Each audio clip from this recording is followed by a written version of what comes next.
Bukas na alang sa mga turista ang lalawigan sa Siquijor. Humanahunong og duha ka tuig subling nagkatapok sa isla ang mga mananambal gikan sa lain-laing lugar niadtong mga mahal nga adlaw.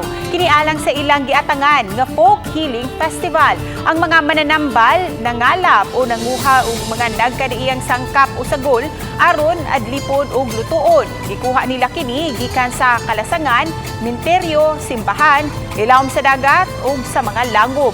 Pito ka Biyernes nila kining gipangalap sa wala pa ang Biyernes Santo. Himuon nila kini nga tambal nga panagang kunog gikan sa mga panuway ug mga sakit-sakit. Nagsugod ang kalihukan gikan sa Miyerkules hangtod na sa Sabado de Gloria. Ang Folk Healing Festival mahulagway usab nga magdugang sa pagka-Mystic Island sa Siquijor.